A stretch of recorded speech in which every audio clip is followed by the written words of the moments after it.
Bienvenue chez toi, bienvenue chez nous, bienvenue au CCH. Merci de nous accueillir dans votre demeure, dans vos maisons. Merci beaucoup. Nous voulons juste prendre le temps aussi de vous remercier pour vos messages d'amour, vos messages d'encouragement pour la semaine passée. On a pu faire une première vidéo et vous avez vraiment été chaleureux, puis on a eu des beaux messages. Je voulais juste prendre ce temps pour vous dire merci. Aujourd'hui, c'est le pasteur Laurent qui va amener la louange et aussi la prédication. Et je veux juste vous rappeler, juste avant la prédication, nous sommes rejoignables par les médias sociaux, soit par Facebook, soit par Instagram, même par courriel. Vous avez un souci, vous avez un problème, on est là pour vous. Donc, bonne réunion.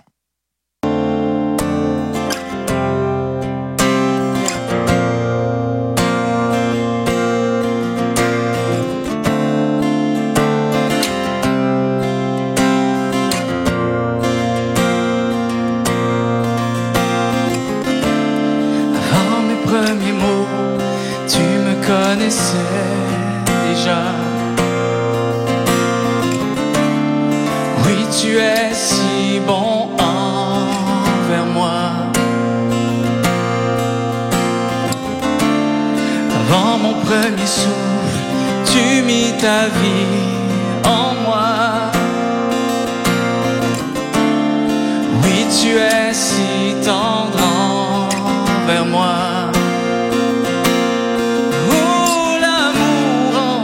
Sans extravagant, infini de Dieu, sans faiblir, il me cherche, il me poursuit, me ramène à lui.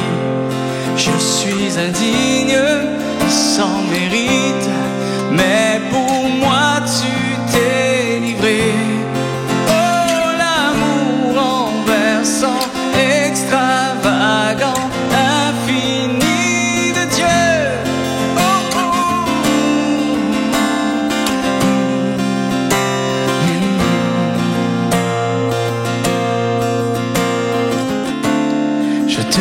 Rejetais sans relâche, tu m'aimais. Oui, tu es si bon envers moi. Je me sentais vain, tu m'as offert la croix. Oui, tu es si tendre envers moi.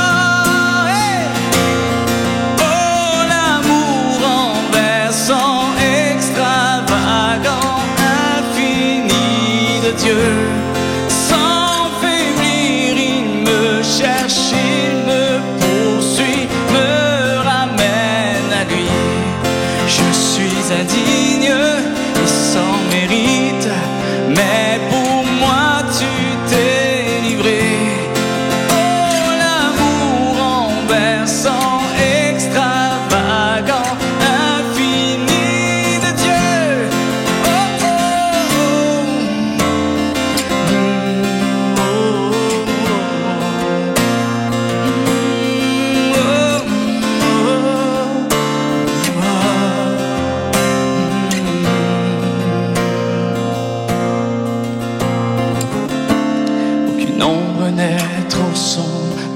Trop élevé pour que tu me cherches. Aucun mur ne peut résister, ni mensonge tenir. Sans fin tu me cherches. Aucune ombre n'est trop sombre, ni mon trop élevé pour que tu me cherches. Aucun mur ne peut résister, ni mensonge tenir. Sans fin tu me cherches. Aucune ombre n'est trop sombre, ni mon trop élevé pour que tu me cherches. Aucun mur ne peut résister, ni mensonge tenir. Sans fin tu me cherches. Aucune ombre n'est trop sombre, ni mon trop élevé pour que tu me cherches. Aucun mur ne peut résister.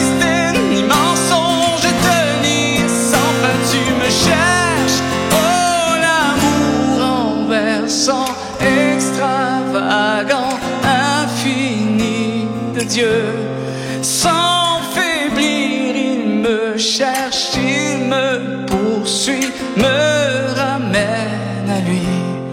Je suis indigne et sans mérite, mais pour moi tu t'es livré.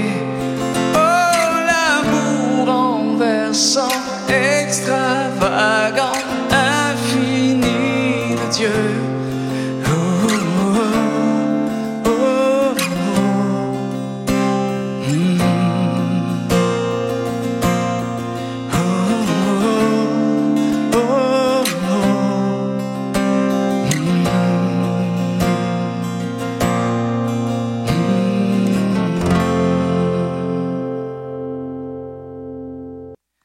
Bonjour tout le monde, salutations à toute l'église CCH et également on salue tout le monde qui nous visite via le web, qui regarde en ce moment la réunion.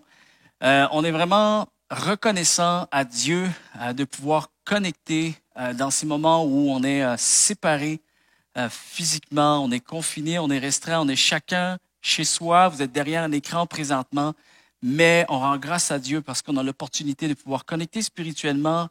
Également, on est aussi reconnaissant à Dieu de pouvoir partager l'Évangile et faire connaître aussi son nom, faire connaître son œuvre et son cœur, peut-être à des personnes qui ne sont pas familiers avec les choses de Dieu au niveau de la foi. Et ça vous donne peut-être l'opportunité d'entendre un message à propos de Dieu.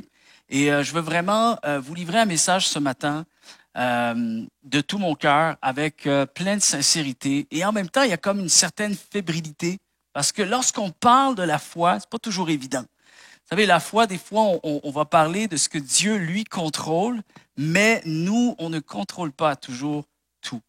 Et la foi, c'est ce qui nous permet de pouvoir se laisser diriger par celui qui contrôle toutes choses. Et ça ne fait pas de nous des personnes qui sont plus fortes que les autres, qui ont peut-être une capacité ou une particularité personnelle qui est plus grande que toutes les autres. Mais c'est tout simplement tout le crédit qu'on donne à Dieu, parce que nous savons que dans les moments les plus critiques, lorsque nous parvenons à être forts, lorsque nous parvenons à manifester une certaine paix à l'intérieur de nous, on réalise très vite que c'est une paix qui surpasse un peu toute intelligence, qui surpasse toute logique. Parce que normalement, la logique voudrait que, en tant qu'être humain, nous soyons en train de trembler présentement parce que nous sommes face à de l'incertitude, quelque chose qui nous envahit, qui nous environne, qui touche le monde entier. Et malgré tout, nous arrivons et nous parvenons à garder une certaine paix, à expérimenter quelque chose d'assez serein dans notre cœur. Et vraiment, on rend grâce à Dieu pour ça, parce que c'est ce qu'il est capable de faire en nous. C'est aussi une promesse qu'il a donnée à travers la Bible, et c'est ce que on arrive à expérimenter aujourd'hui. Alors, c'est vraiment ce que je réalise, c'est qu'il y a des promesses, il y a des paroles qui sont à l'intérieur de ce livre. Et dans les moments de crise comme on est en train de traverser, c'est là que je réalise que ces promesses deviennent vivantes et agissantes pour tous ceux et celles qui vont oser croire que Dieu manifeste son cœur et sa présence à travers la Bible. Ce matin, j'aimerais vraiment vous amener avec moi dans un message qui aura pour titre « Destiné à garder la foi ». La semaine dernière, nous avons parlé de la paix.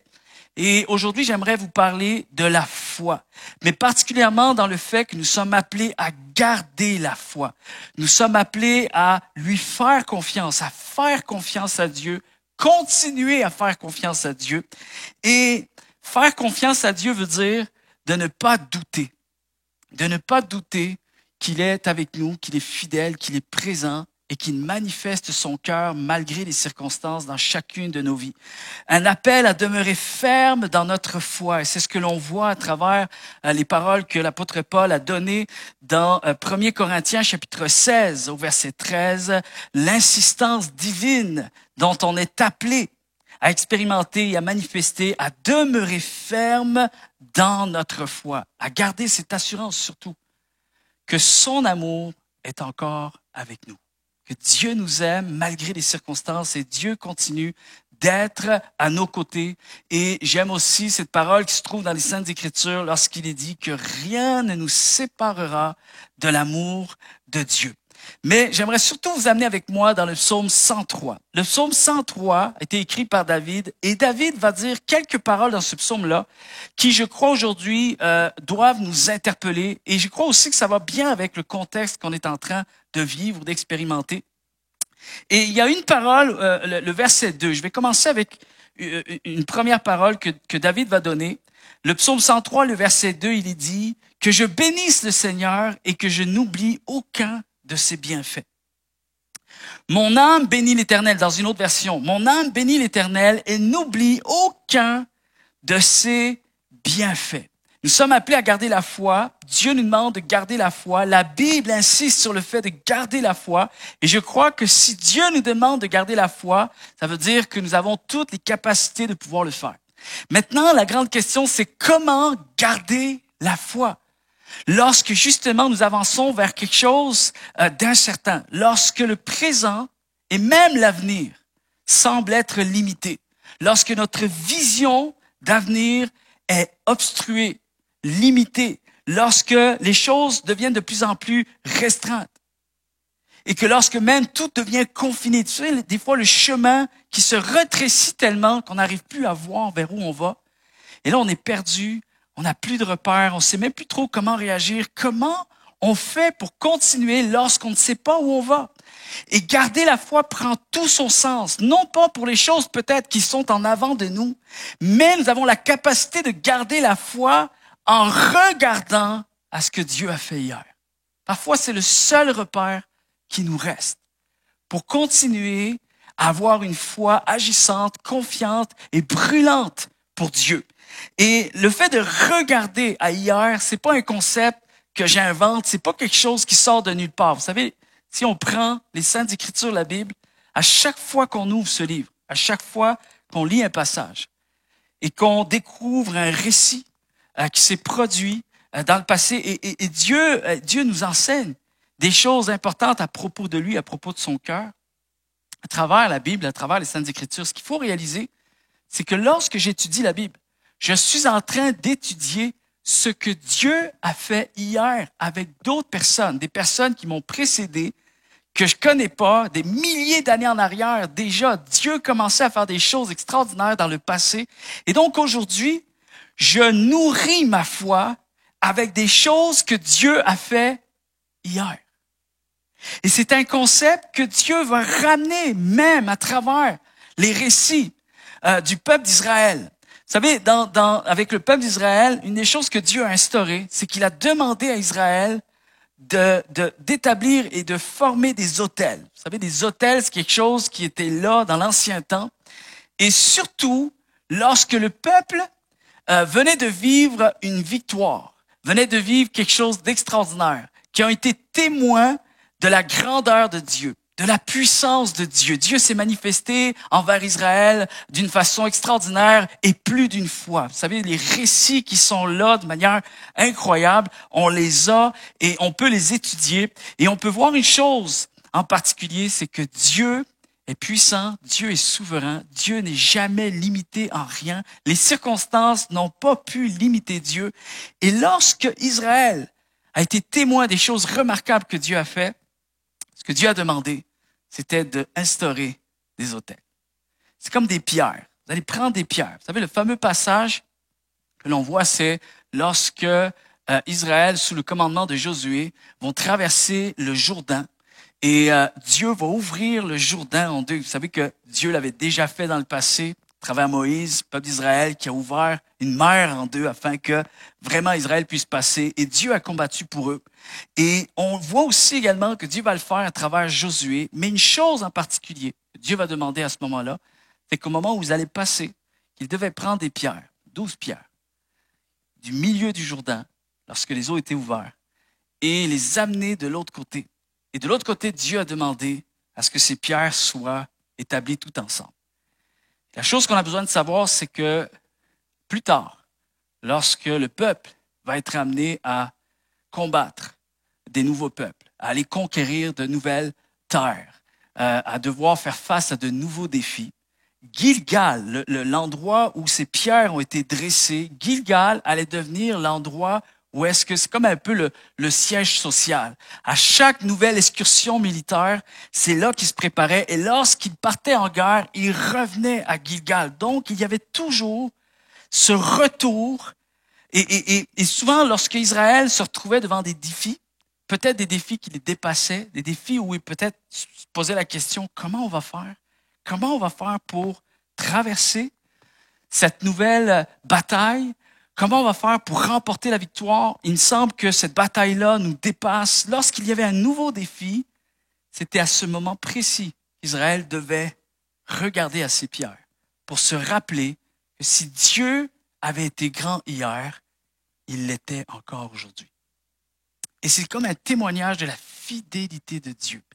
Et c'est vraiment particulier parce que c'est exactement ce que l'on fait lorsqu'on lit les Saintes Écritures. La Bible est un gage de la fidélité de Dieu. Dieu nous enseigne et Dieu nous montre, Dieu nous révèle à quel point il a été fidèle envers ceux et celles qui ont placé leur foi en lui hier.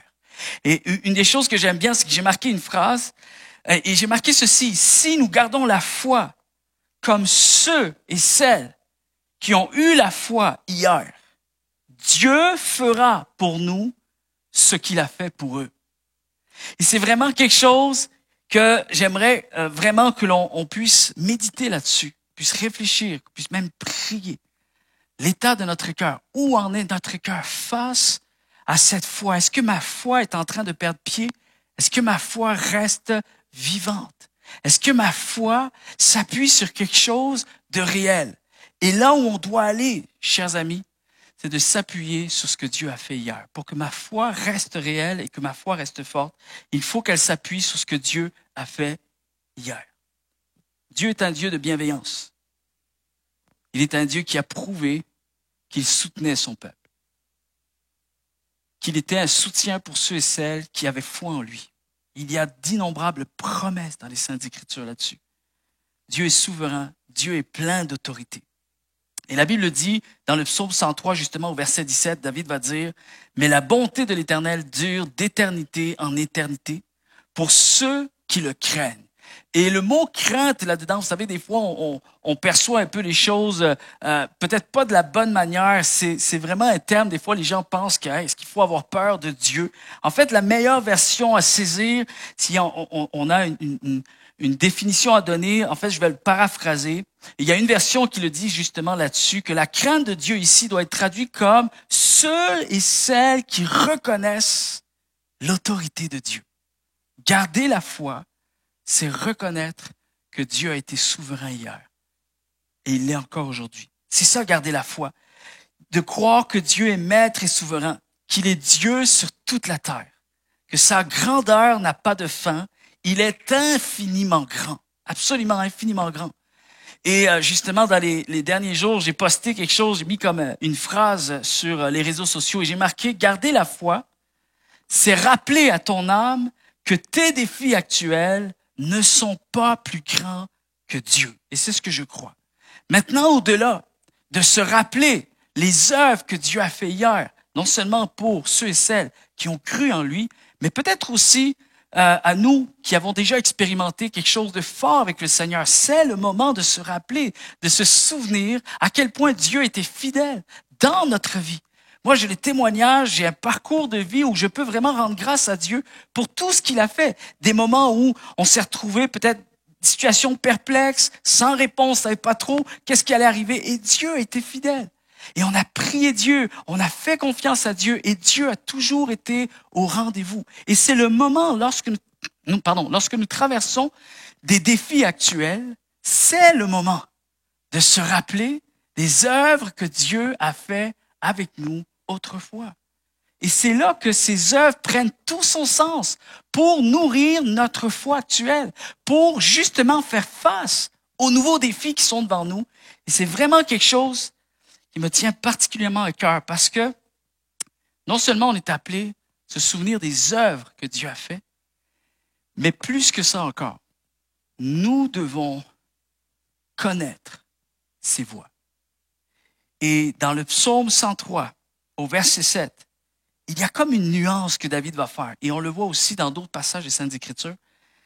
c'est qu'il est dit que Moïse a connu les voies de Dieu, tandis qu'Israël a connu ses œuvres. Et c'est assez étrange parce que lorsqu'on regarde ça, c'est comme, il faut s'arrêter un instant parce qu'il y a vraiment une nuance ici. Qu'est-ce qui fait la différence? Qu'est-ce qu'il y a à comprendre ici? C'est quoi qu'on a à saisir entre les œuvres et les voies de Dieu? En fait, tout simplement, ce qu'il faut savoir, c'est que Israël n'a jamais pu saisir les voies de Dieu. Et cette nuance, on le voit, c'est comme un peu son angle mort, c'est un peu sa faiblesse. Il n'a pas su garder la foi. En fait, Israël a été un peuple oublieux. À chaque fois qu'il faisait face à un nouveau défi, il avait oublié ce que Dieu avait fait hier. Et c'est un peu ça aussi qu'on voit, c'est comme si Dieu leur reprochait, comme si vous manquez de foi, mais vous n'avez aucune raison de manquer de foi parce que je vous ai prouvé maintes et maintes fois que ma fidélité était là avec vous. J'ai fait des choses remarquables. J'ai répandu une grâce, une bienveillance extraordinaire pour vous. Et là, maintenant, c'était le temps de donner un sens à leurs défis actuels à travers toutes les œuvres que Dieu avait fait hier.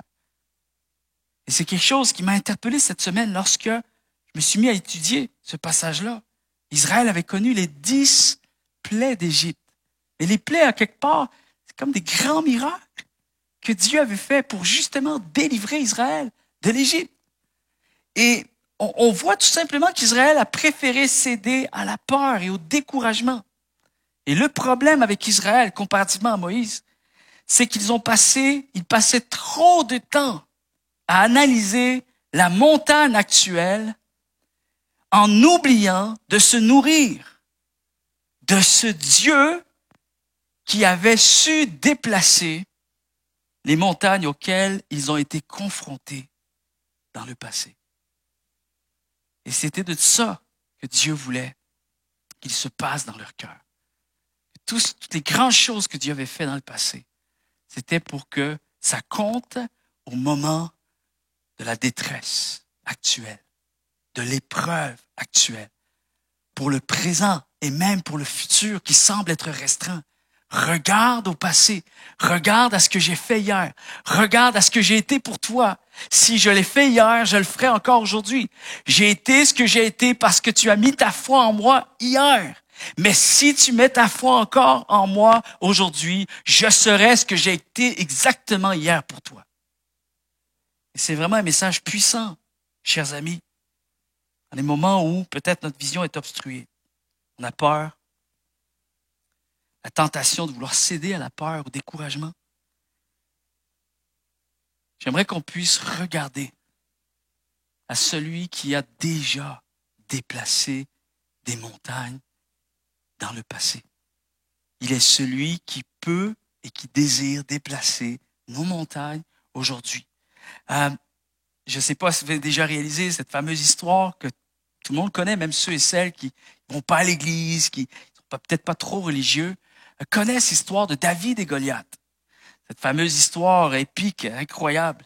Et ce qu'on peut-être on réalise pas, c'est comment un jeune homme a pu faire face à un géant aussi incroyable. Vous savez, la Bible nous dit que le peuple tout entier était terrifié, paralysé, complètement tétanisé par un géant qui venait, qui se plaçait, puis qui menaçait ce peuple de combattre et de juste prendre un guerrier. Prenez un homme qui vient de combattre avec moi. Et comme tu vois vraiment tout le peuple d'Israël, qui est l'armée qui est là, complètement paralysé, terrassé, tétanisé.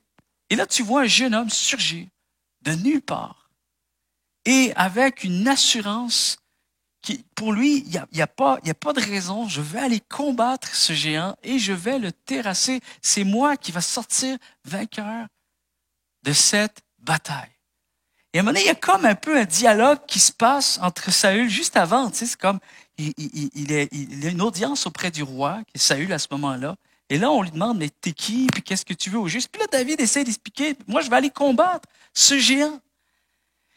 Et tout le monde est là, puis on voit, c'est comme, mais comment tu veux aller combattre ce géant? Tu n'as aucune expérience, tu vas te faire terrasser. Et voici la réponse de David. David, il donne le meilleur argument qu'il peut donner, c'est qu'il explique qu'il a déjà été témoin de la grandeur de Dieu autrefois dans sa vie. Lorsqu'il a fait face à des situations qui le dépassaient. Il parle d'ours, il parle de lion qui venait pour justement prendre ses brebis. Et lui, comme responsable, un berger responsable, il défendait ses brebis. Et il a même dit au roi, il dit, moi, je courais après le lion, je courais après l'ours pour reprendre cette brebis. Et si le lion ou l'ours venait à m'attaquer, je le déchirais. Et c'est moi qui en ai sorti vainqueur. Et sur cette expérience-là, voici ce qu'il va dire. Dans 1 Samuel chapitre 17 et au verset 36, c'est ainsi que ton serviteur a frappé le lion et l'ours, et il en sera également ainsi pour le sort de ce Philistin. Wow. David a pu remporter la victoire sur ce géant qui terrifiait tout un peuple parce qu'il avait vu Dieu être à l'œuvre dans le passé de manière remarquable. Et saisir les voies de Dieu, ce n'est pas seulement de saisir les œuvres qu'il a fait autrefois, comme un souvenir et rester figé dans le temps. Non. Saisir les voies de Dieu, c'est de comprendre que ce que Dieu m'a fait vivre hier donne un sens à ma vie aujourd'hui et continue de nourrir ma foi. Dieu désire nourrir ma foi aujourd'hui pour les choses que j'ai expérimentées avec Dieu hier. Et même si peut-être une personne, tu n'as pas un si grand parcours de vie chrétienne et tu ne peux pas vraiment dire, comme peut-être d'autres, que hey, moi je peux pas vraiment dire que j'ai vu Dieu être à l'œuvre, je suis comme un peu tout nouveau là-dedans, j'essaie de voir un peu, j'essaie de découvrir les choses de Dieu. Alors laisse-moi te dire une chose, que la Bible est exactement là pour ça. Lorsque tu ouvres ce livre, en fait, tu as accès à toutes les œuvres que Dieu a fait autrefois à travers d'autres personnes qui ont placé leur foi en lui. À travers un peuple qui a cheminé à travers le temps et Dieu a prouvé maintes et maintes fois qu'il était fidèle. Et quand il dit qu'il est un Dieu de bienveillance, il a prouvé qu'il l'était. Il n'a pas seulement dit, mais il a fait expérimenter à un peuple tout entier à quel point il était un Dieu de bienveillance. Et c'est là que la foi rentre en scène. Je crois à ce livre. Je crois aux œuvres merveilleuses que Dieu a fait autrefois. Et je crois que c'est le temps, chers amis, que nous saisissions la foi. Que Dieu ne nous abandonnera pas. Que Dieu continuera d'être fidèle. Dieu continuera d'être à l'œuvre. Et je refuse d'être juste un chrétien qui a saisi un jour les œuvres que Dieu a fait dans ma vie. Je veux être ce chrétien aujourd'hui qui saisit les voies de Dieu, qui entre dans les voies que Dieu trace pour ma vie, parce que je veux croire que Dieu désire continuer d'être à l'œuvre dans ma vie. Je crois qu'en tant qu'Église, nous sommes appelés à prendre l'exemple de Moïse. Vous savez, il y a un paradoxe incroyable dans les Saintes Écritures qui se trouve dans le livre des Nombres. Au chapitre 14, le verset 4, c'est un moment où Israël parle à Moïse et lui annonce qu'il désire retourner en Égypte. C'est assez fou. C'est incroyable quand tu y penses. Et Moïse refusa.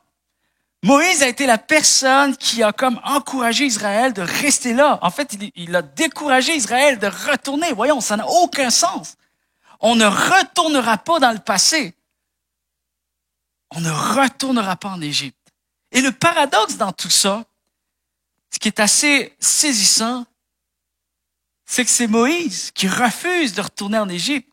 Pourtant, c'est Israël qui a le plus souffert en Égypte.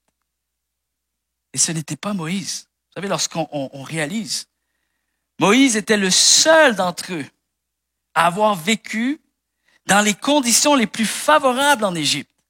Et c'est lui qui encourage le peuple de ne pas retourner là.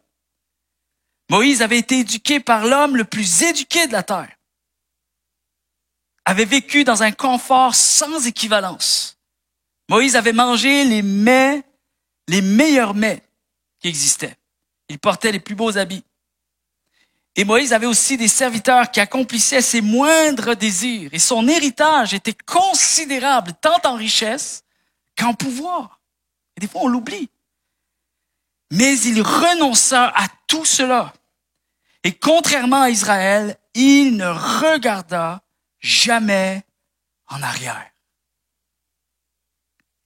Moïse avait compris que Dieu donnait aujourd'hui un sens aux œuvres qu'il avait accomplies hier.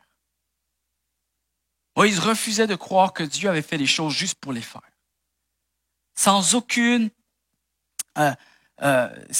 répercussion. Non, Moïse, ça faisait pas de sens pour lui. De voir à quel point Dieu a déployé autant d'efforts pour sortir de là des centaines de milliers de personnes avec des miracles remarquables, extraordinaires, pour finalement ne plus rien faire par la suite. C'est impensable. Moïse ne pouvait pas concevoir une telle pensée. Dieu est bien plus grand que ça. Dieu est bien plus bienveillant que ça. Lorsque Dieu commence quelque chose, il va jusqu'au bout. C'est ce que la Bible nous dit. Dieu ne change pas. Il a marqué son peuple par sa fidélité. Ce n'est pas pour être maintenant délaissé. Dieu continue d'être fidèle. Et comment je peux le savoir? Juste en regardant hier. Il l'a été hier. Il le sera encore aujourd'hui. Et je t'encourage, mon frère, ma sœur, qui que tu sois aujourd'hui, à saisir cette parole par la foi. Dieu ne va pas t'abandonner. Dieu continue d'être avec toi, à tes côtés. Mais il va falloir que tu le crois. Il va falloir que tu gardes cette foi. Et tu n'as rien dans le temps présent pour peut-être dire exactement comment les choses vont se passer. Tu n'as peut-être pas aucune certitude de détails de comment les choses vont se produire pour l'avenir.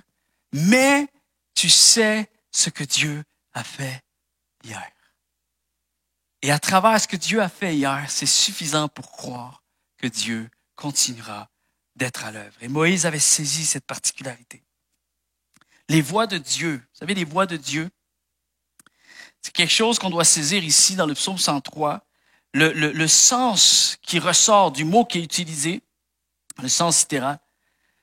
En fait, il y a trois sens à saisir là-dedans. La première chose, c'est que ce mot désigne un chemin, une route, un sentier à suivre. Un chemin que nous devons poursuivre. Et c'est là tout le sens encore. Vous savez, garder la foi consiste à regarder à ce que Dieu désire faire aujourd'hui et ne pas rester figé dans le temps. Continuer d'avancer, de persévérer et de croire en Dieu malgré l'incertitude actuelle. Dieu continue d'avancer. Dieu continue d'être à l'œuvre. Dieu trace des chemins pour notre vie. Mes yeux ne le voient pas, mais Dieu, lui, est à l'œuvre et il sait ce qu'il fait. Et c'est dans cette optique également que David va déclarer cette parole. Que Moïse a connu ses voies, parce que Moïse a su avoir suffisamment de foi pour croire que Dieu ne reste pas figé dans le temps. Il n'a pas fait des choses extraordinaires hier pour que tout s'arrête aujourd'hui. Le chemin de Dieu, les voies de Dieu continuent. Et on ne retournera pas en arrière. On ne se découragera pas parce que mon Dieu est fidèle. Et je mets toute ma foi en lui. Je ne suis pas parfait, mais lui, il l'est. Je suis dans l'incertitude, mais lui ne l'est pas. Je n'ai pas toutes les réponses, mais lui voit déjà tous les chemins qui sont tracés pour ma propre vie et je désire et je choisis de lui faire confiance. Le deuxième point que l'on voit à travers cette expression qui est utilisée, les voies que Moïse a suivies, c'est la notion d'une distance que l'on parcourt sur un chemin en un jour. C'est assez particulier. Qu'est-ce que ça veut dire? Je rentre dans un chemin, mais un chemin qui ne dure qu'une journée. Et vraiment, c'est saisissant parce que on parle de Moïse et on parle d'Israël. Et ça fait tout son sens lorsqu'on connaît un peu le contexte de l'histoire entre Moïse et Israël. Vous savez qu'ils s'est retrouvé dans le désert pendant plusieurs années. Et Dieu a été fidèle en leur donnant de la nourriture à tous les jours. Vous savez, la manne qui tombe du ciel. C'était une nourriture que Dieu donnait comme provision juste d'une journée qui tombait. et personne ne manquait de nourriture. Puis une des choses que Dieu avait demandé à Israël, c'est qu'à chaque matin qu'ils sortaient, toutes les familles, toutes les personnes devaient prendre seulement ce qui était nécessaire. Il était hors de question de prendre plus pour penser à demain ou après-demain. Non, Dieu disait, tu prends juste pour aujourd'hui et laisse-moi m'occuper de demain. Encore une fois, il y a une signification tellement importante et ça rejoint vraiment tout ce que je dis depuis le début. C'est comme Dieu veut enseigner quelque chose à Israël. Dieu veut enseigner quelque chose à ceux et celles qui placent leur foi en lui. C'est que la provision que Dieu te donne aujourd'hui est suffisante pour croire qu'il sera encore fidèle demain. Donc, ton aujourd'hui donne provision pour demain. Et donc, c'est une preuve. Pourquoi Dieu s'arrêterait demain s'il l'a fait aujourd'hui? Il l'a fait hier, il l'a fait tous les jours. Donc, n'aie crainte. Chaque jour, Dieu donnera ce qui est nécessaire à ta vie. Et c'est particulier parce que dans Matthieu 6, Jésus va dire, à chaque jour suffit sa peine. Et c'est là tout le sens de la marche de la foi. Tu peux déjà savoir que Dieu sera avec toi demain parce qu'il te le prouve aujourd'hui. Il prouve sa fidélité aujourd'hui. Il a prouvé sa fidélité hier. Il est encore là aujourd'hui. Donc, tu peux déjà être plein d'assurance que demain, Dieu sera encore au rendez-vous. Je ne sais pas si vous saisissez tout ce message, mais c'est quelque chose qui m'a beaucoup interpellé cette semaine. Troisième chose, c'est que cette expression qui est utilisée à travers les voies de Dieu au verset 7, les voies que Moïse a suivies, c'est qu'il désigne le chemin de l'existence. En fait, c'est comme si on peut dire, je marche dans le chemin de toute la terre. Et là aussi, il y a vraiment une grande signification à saisir au niveau de la foi. C'est qu'il faut que nous arrivions également à saisir la vue d'ensemble. Vous savez, des fois, on vit des circonstances qui sont là, devant nous, collées à notre nez. C'est tout ce qu'on voit. On n'est pas capable de voir autre chose. Mais la foi consiste à croire que Dieu, lui, fait les choses avec son ensemble. Et je choisis de lui faire confiance. Je veux savoir ce que Dieu désire me faire vivre à travers cette situation actuelle. Il y a quelque chose de plus grand que je dois saisir. Il y a quelque chose de plus large, quelque chose de plus existentiel. Je dois saisir quelque chose de plus grand que ce que je vis actuellement. Et j'aime bien parce que quelqu'un a dit un jour ceci, une citation, « Ce qui se produit en nous est plus important que ce qui nous arrive présentement. » À travers des situations qu'on vit en ce moment, garder la foi consiste à croire que Dieu continue à faire des choses qui vont toucher l'ensemble de notre vie.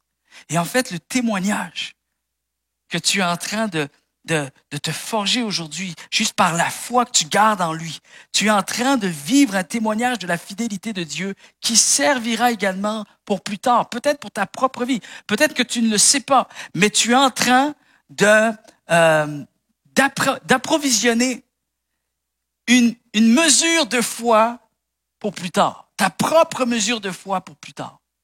Peut-être que tu ne le réalises pas, mais tu es en train d'être un témoignage, de te préparer à être un témoignage pour quelqu'un d'autre. Dieu te fait vivre sa fidélité aujourd'hui. Il t'a fait vivre sa fidélité hier. Il continue de te faire vivre sa fidélité aujourd'hui. Peut-être parce qu'il est en train de te préparer pour quelque chose de plus grand encore. Qu'aujourd'hui, tu n'es pas capable d'imaginer ou de même percevoir. Mais il te suffit juste de lui faire confiance. Pourquoi? Parce qu'il l'est écrit. Parce que Dieu l'a fait avec d'autres. Il le fera également avec toi. Les hommes et les femmes qui sont dans ce livre n'étaient pas des surhommes, n'étaient pas des personnes plus fortes que nous, plus parfaites que nous. C'était des gens de la même nature que vous et moi. Et ils ont juste choisi de faire confiance à Dieu. Et Dieu a fait des choses remarquables. Et Dieu a prouvé sa fidélité. Et voici maintenant ce que Dieu dit. Encore une fois, je réitère et je le redis.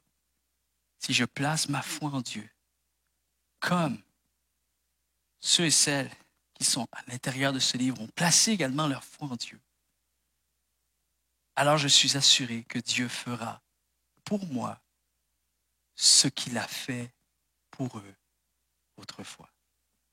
Dieu ne change pas. Et Dieu est fidèle. J'aime bien, je suis tombé sur un chant cette semaine, et je termine avec ceci. Et ce chant prend tout son sens. Vous savez, j'ai découvert un nouveau chant, c'est le nouvel album de Hillsong en français. Et il y a un chant à l'intérieur, c'est le dernier chant de l'album, qui a pour titre « Si le passé parlait ». Et je vais vous lire juste les paroles. On n'a pas le fond musical, tout ça. Vous pouvez aller peut-être l'écouter sur Internet, tout ça, il est disponible. Si le passé parlait. Et les paroles disent ceci. Quand je repense à tous ces moments, je vois que dans les hauts comme dans les bas, tu as toujours été là. Là dans l'épreuve, là dans la promesse, quand la fournaise s'en prend à ma foi, tu es présent dans les flammes. Et il y a comme un bridge qui dit ceci, je n'ai pas besoin de connaître l'avenir, car si le passé me parlait, voici ce qu'il me dirait. Mon Dieu n'a pas terminé. S'il l'a déjà fait, il peut le refaire. C'est pour cela que ma confiance est en son nom, car mon Dieu est connu pour sa fidélité. Avec le recul, j'ai confiance pour la suite. Vous savez, lorsque je prends un pas de recul pour gagner de la confiance en lui pour la suite. C'est un peu ça que le chant dit. Car mon Dieu est connu pour sa fidélité. C'est cette phrase qui revient et qui m'a tellement interpellé cette semaine. Et ça faisait vraiment écho avec ce message-là. J'ai remercié Dieu parce que je vois, Seigneur, c'est fou comment tu me parles sur quelque chose et j'entends ce chant et je voulais vous l'apporter parce que ce chant m'a béni juste au travers des paroles qui sont dites. Mais ce sont des paroles qui font écho tellement à ce que la Bible ne cesse de dire d'un bout à l'autre des Saintes Écritures. C'est incroyable que notre Dieu est connu pour sa fidélité. Dieu a voulu se faire connaître pour sa fidélité maintes et maintes fois. Sa miséricorde est grande. Et le chant continue en disant « Alors j'avance sans être troublé, car sur les sommets, comme dans les vallées, Dieu, tu marches devant moi. Quand tu m'appelles, je te suivrai. Et si l'eau devait céder sous mes pieds, ta main serait mon soutien. Je n'ai pas besoin de connaître l'avenir, car si le passé me parlait, voici ce qu'il me dirait. Et je le redis encore une fois et je termine avec ceci. Mon Dieu n'a pas terminé. S'il l'a déjà fait, il peut le refaire. C'est pour cela que ma confiance est en son nom, car mon Dieu est connu pour sa fidélité. En terminant ce message, j'aimerais que l'on soit encouragés tous ensemble à se placer devant Dieu. Vous savez, dans des moments de confinement comme on est en train de vivre, c'est le temps de se placer personnellement devant Dieu. Car il s'agit de nous. Il s'agit de mon cœur, il s'agit de ma foi. Et j'aimerais juste prier, finir avec une prière. Et que Dieu puisse vraiment nous enrichir à travers ce message, mais au-delà de ça, qu'il y ait une mesure de foi qui vienne vraiment soit prendre naissance pour certaines personnes, peut-être c'est tout nouveau pour vous un message que vous entendez, et vous avez le goût de peut-être ouvrir votre cœur à Dieu. C'est le temps de le faire et Dieu va être là, Dieu va répondre à votre cœur. Mais peut-être aussi à des personnes que vous avez parcouru des choses avec Dieu et vous avez saisi ses œuvres, vous avez été témoin d'œuvres extraordinaires. Mais dans les moments les plus critiques qu'on est en train de vivre présentement et actuellement, c'est le moment de saisir ses voies et de comprendre que Dieu fait toujours tout pour un sens. Et Dieu n'a pas été fidèle hier pour qu'il arrête de l'être aujourd'hui. Il va continuer d'être fidèle. Seigneur, on te remercie pour ta grâce. Seigneur, je te demande de bénir ceux et celles qui entendent ce message. Et alors, Seigneur, qu'ils sont là en prière. Je prie, Seigneur, que tu touches leur cœur, là où ils sont. Que tu permettes à notre vie, Seigneur, de saisir toute cette mesure de foi qu'on a besoin de saisir, afin de continuer dans notre marche, afin de continuer à te faire confiance et de rester éveillés spirituellement. Qu'il y a ce que nous vivons autour de nous, mais il y a également ce que Dieu désire nous faire vivre. Il y a la réalité de ce qui se passe ici-bas, mais il y a aussi la réalité de ce qui se passe dans le ciel. Alors, Seigneur, ma prière, c'est que nous puissions être vivifiés, enrichis, que nous sortions de ce message et de cette prière avec un cœur fortifié, plein de confiance, renouvelé. Seigneur, renouvelle-nous et que nous puissions vraiment rayonner pour toi, Seigneur, peut-être pour une autre personne, que nous puissions réaliser que tu es en train de tracer des chemins pour chacune de nos vies, Seigneur. Au travers de ce que je vis personnellement, tu désires faire de moi une lumière et un phare pour quelqu'un d'autre, Seigneur, peut-être qui se trouve dans l'obscurité, dans une incertitude profonde, peut-être un découragement, un désespoir profond, Seigneur. Tu fais de moi une lumière pour toi, afin que nous saisissions les voies de Dieu. Je ne veux pas seulement saisir tes œuvres, je ne veux pas avoir été seulement témoin de ce que Dieu a pu faire hier dans ma vie, mais je désire comprendre et saisir tout le sens de la foi pour ma vie aujourd'hui. Et nous prions pour que ta grâce nous accompagne. Dans le précieux nom de Jésus, nous avons prié. Et tout le monde dit Amen. Amen. Que Dieu vous bénisse. On se revoit très bientôt et on continue de prier pour chacun d'entre vous. Merci beaucoup. Bye bye.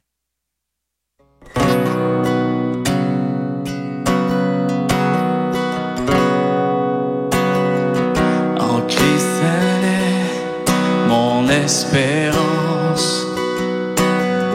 Sa justice est mon assurance.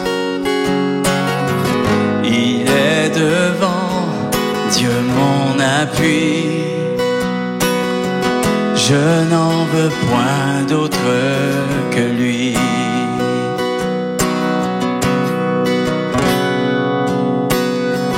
Lorsque sur moi s'abat l'orage, sa croix ranime mon courage. Quand tout faiblit autour de moi, sa présence soutient ma foi. Sa présence soutient ma foi.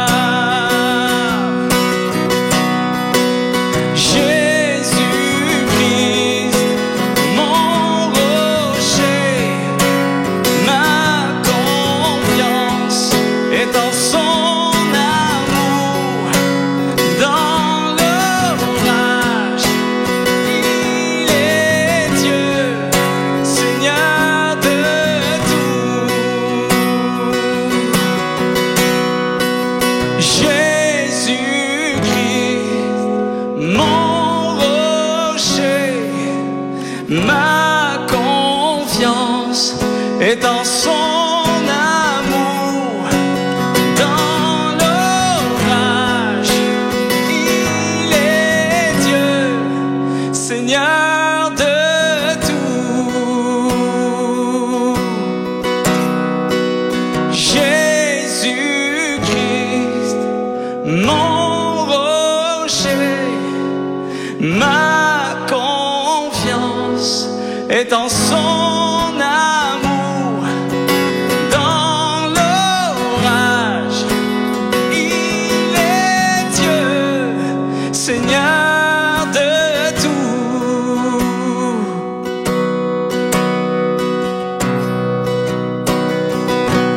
Tu ne me laisses pas tomber. Tu ne me laisses pas tomber. Tu ne me laisses pas tomber. Tu ne me laisses pas tomber. tomber. Tu ne me laisses pas, ne me laisses pas tomber. Tu ne me laisses pas, ne me laisse pas tomber. Tu ne me laisses pas, ne me laisse pas tomber.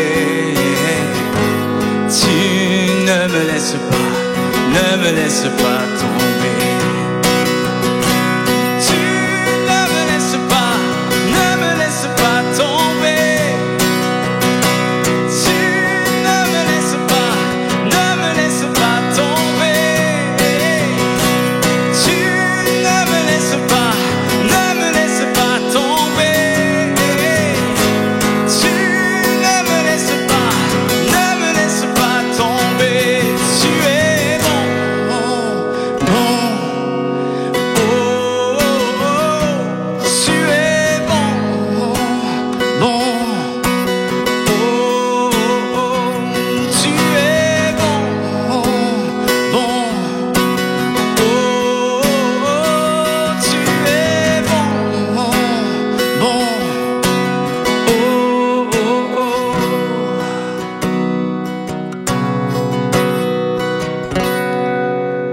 Que le roi de mon cœur soit la montagne où j'accours, la source où je vais boire. Oh, il est mon chant. Que le roi de mon cœur soit l'ombre où je me cache, la rançon pour ma vie. Oh, il est mon chant. Tu es bon, bon. Oh, oh, oh. Tu es bon, bon. Oh, oh, oh. Tu es bon, bon. Oh, oh, oh. Tu es bon, oh. Alléluia. Oh, tu es bon, bon. Oh, oh, oh. Tu es bon, bon. Oh, oh, oh. En dépit des circonstances, tu restes le même, tu ne changes pas. Ta fidélité est grande. Ton amour ne change pas, non, ne change pas. Je m'appuie sur toi, car tu es bon en tout temps. Je le crois de tout mon cœur, de toute mon âme, oh Dieu. Je le crois sur toi, je m'appuie, oh Dieu, car tu es bon pour moi, oh Dieu. Alléluia, on le chante encore une fois. Tu es bon, tu es bon, oh, oh. Tu es bon, bon. Oh, oh, oh. Tu es bon, bon. Oh, oh, oh. Tu es bon, bon. Oh, oh, oh. Tu es bon, bon. Oh, oh, oh.